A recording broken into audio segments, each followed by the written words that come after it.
I'm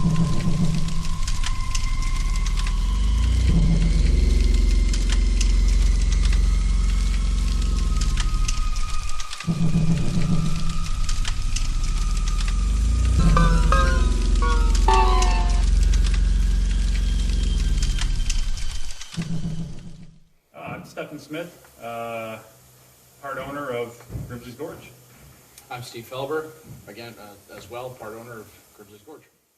I started after I got tied in with these guys in about 2010, 2011. I used to work with Stefan's brother, Bryan, and he asked me one day if I wanted to jump in and help out at his house in Oswego, scaring kids during trick-or-treat. Yeah, I mean, it started, just to add to it, started as just a backyard, what we could do for fun. Built a few things, brought them through, little creepy trail we made in about an hour and a half, a few props we threw together, coffins and such, and brought them through and grew from there. This will be our third year operating in Phoenix. This will be our 12th year overall. We are 35 by 55, so just over 1,500 square feet of usable space. We have access tunnels all the way, or access hallways all the way around the haunt, four emergency exits at the four corners leading to fire escapes and front doors, fire extinguishers. We have an emergency evacuation route that we've drawn out.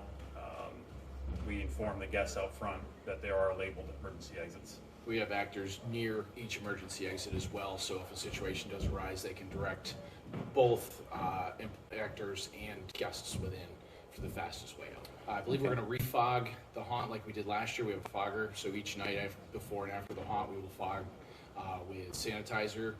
We will ask the folks out front, we'll post a sign stating that masks are required for those unvaccinated or when you can't social distance.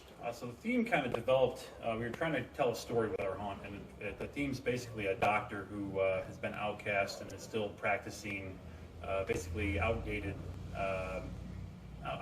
processes, outdated theories, and we tried to make this into an estate/asylum that he's built on his own personal property. Typical night, 12 to 15? Yeah, all volunteers. We try to get them together 2 or 3 times during the summer when we can. With the layout, we'll say, okay, you're in this room, this is what we're gonna suggest that you do, and we'll let each one kind of play off of their room. But we have a few guidelines where we joke, if you say boo, you're fired, type thing.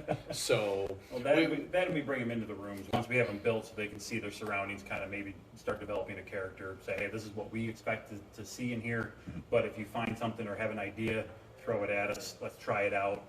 This year we're going to actually try to do some filming of it, go around ourselves and just film them doing their role, and then kind of look back at it and say, okay, this is what we liked, or yeah, do that, or maybe tweak it a little bit to what we'd like to see. But we do have a dedicated artist.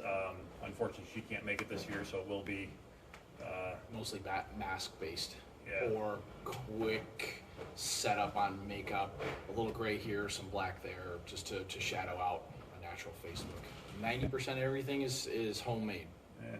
From the drop panel walls to the elevator to all the other items that we may have in here. Yeah, I'd say the only things that are not made are, books and desks and things that we try to find and pick up, but everything else that moves or operates, scenery, it's all homemade. If your haunt was a classic work of art, what work of art would it be?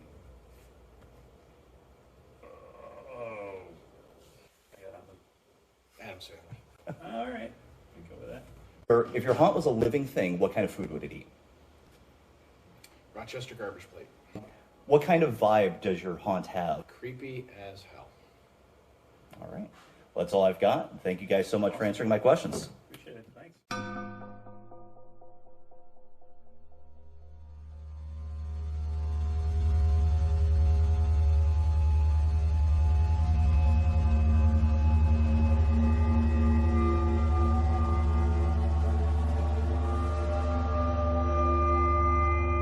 Don't call